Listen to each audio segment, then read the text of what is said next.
الفيديو ده هيكون مختلف شويتين عن اي فيديو بلاك بيل انت سمعته مني او من اي حد تاني. تمام.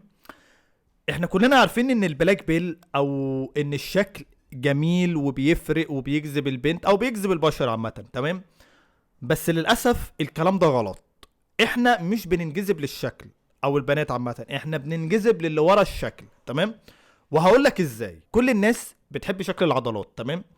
بنات وولاد، اطفال كبار، صح. كلام جميل. لو انت ماشي في الشارع ولقيت واحد عامل فورمه محترمه بتبقى نفسك تبقى عامل زيه. البنت ايه ده، انا نفسي يبقى جوزي كده. وطبعا لو شخص عنده دهون، كرشه مدلدر، لغد باين والكلام دوت، ما بنحبش شكله. تمام. ما حدش بيحب شكله. تمام. تعال بقى نعكس الايه. لو احنا مثلا ربنا خلقنا مثلا يعني خلقنا ان احنا لما بنروح نتمرن بيطلع لنا دهون او دم او ميه او شعر، اي صفه غير العضلات، خلينا نقول دهون مثلا. تمام. ولما الواحد بياكل اكل غير صحي، مش بينام كويس، مش بيتمرن، بيطلع له عضلات. في اللحظه دي هنحب العضلات؟ لا، هنحب الدهون بقى. ما سالتش نفسك ليه لعيبه كمال الاجسام اللي بيطلعوا على المسرح ليه البنات بيكرهوهم، مع ان المفروض دول عباره عن عضلات بس؟ ما حدش بقى يقول لي اصل عضلات اوفر. لا، مش ده السبب. طب ما في ناس شكلها طبيعي وبيروحوا الجيم وملتزمين وعندهم كتله عضليه محترمه. اشمعنى الناس دي واشمعنى اللي بيطلعوا على المسرح تحديدا ما حدش بيحبهم الا الناس اللي مهتميه بلعبه كمال الاجسام؟ هقول لك انا. لان الاشاره المزيفه بتقرف الواحد. تمام. اول ما نحس ان الاشاره دي ملعوب فيها، مش حقيقيه، الانجذاب ده بدل ما كان فيه انجذاب يتحول لنفور. ما خدتش بالك حتى الناس اللي جيناتها كويسه في العضلات وكده برضو الناس بتنجذب لهم؟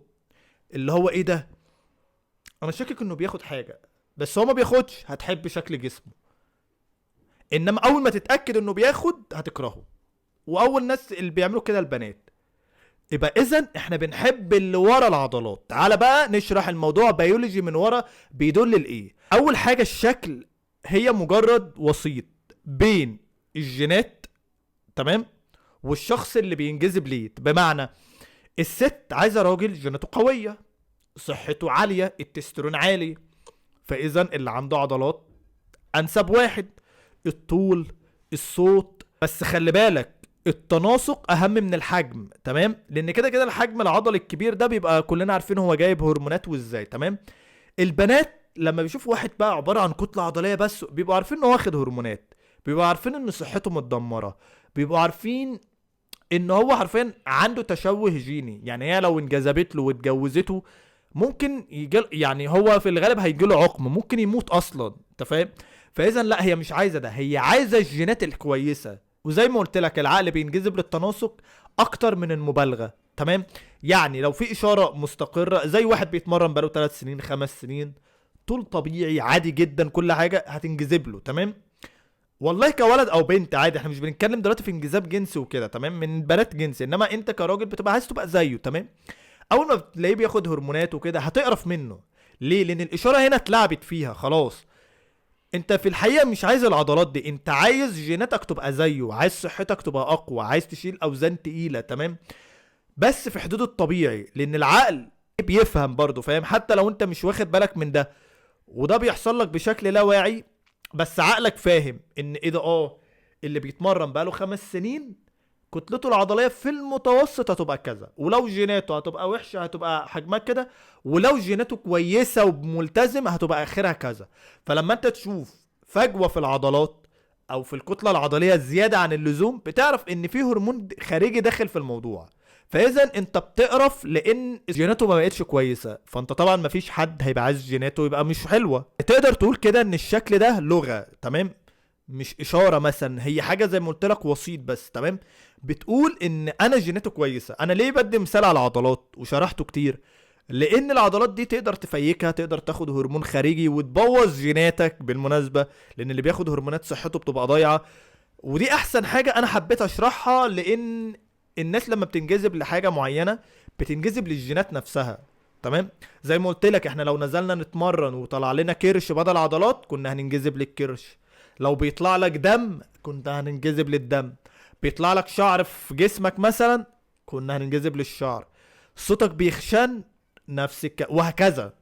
ليه؟ لان الحاجه دي بتدل عن ان في التزام، ان الشخص ده تستيرون عالي، فاذا انا عايزه، انا عايز ابقى زيه. ولو ست بتنجذب له، بتبقى نفسها جوزها يبقى زيه. ولازم تفهم اي صفه جذابه بيبقى ليها وظيفه، هي ما بتبقاش جذابه، هي جذابه عشان ليها وظيفه بالمناسبه، تمام؟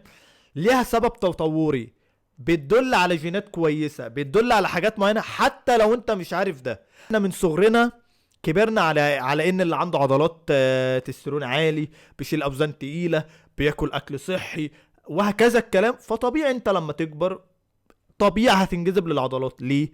بتدل على تستيرون عالي وهكذا. والبنات برضو بيسمعوا الكلام ده من صغرهم، زيك انت كده بالظبط. انت ليه بتحب البنت الانثويه كده اللي صوتها انوثي كده ناعم شويتين؟ لان ده بيدل على ان الاستروجين عندها عالي، هرمون الانوثه عندها عالي. يبقى انت ما بتحبش الصوت ده، انت بتحب اللي بيدل عليه الصوت، تمام؟ يعني خلينا نقول مثلا الصوت الخشن ده بيدل على استروجين عالي، البنت اللي صوتها خشن كنت هتنجذب لها برضه وهتحب الصفه دي فيها. فهمت؟ فاذا زي ما قلت لك احنا مش بننجذب للصفات، مش بننجذب زي ما احنا بنقول في الانتقاء الجنسي، مش بننجذب للاشارات، سواء الطول، الصوت، العضلات، اي حاجه، اي ميزه عامه بتدل على ان تسترونك عالي مش بننجذب لها هي بعينها، احنا بننجذب للحاجه اللي وراها. وهقول لك على حاجه كمان، ليه لما بنشوف راجل حلو زي عينه خضرة والكلام دوت، شعره ناعم والكلام دوت، طبيعي بنقول ان جيناته حلوه وبننجذب له وكل حاجه؟ طبعا احنا بننجذب له عشان جيناته حلوه، تمام؟ احنا كرجاله بنبقى نفسنا نبقى زيه ونقول ما شاء الله، والستات بينجذبوا له عشان جيناته كويسه. طب لو جبنا ولد حط روش خفيف كده، لون بشرته واستشوى شعره وقلد الجينات الحلوه بس تقليد، وانت عارف انها تقليد، البنات هتنفر منه واحنا هنقول عليه خواجه، صح؟ وده اللي بيحصل. ليه؟ لان احنا عارفين ان الاشاره دي مزيفه.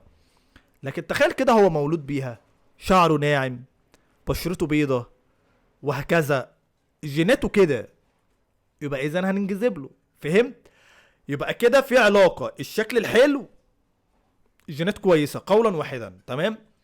الشكل الحلو ده مش شرط خلي بالك يبقى جمال بس، ممكن بقى هانتر ايز بقى، عيون، جولاين، عظم، طول، صوت، عضلات، مليون حاجه. احنا بنتكلم عن الحاجه الخارجيه، ملناش دعوه بالشخصيه دلوقتي، تمام؟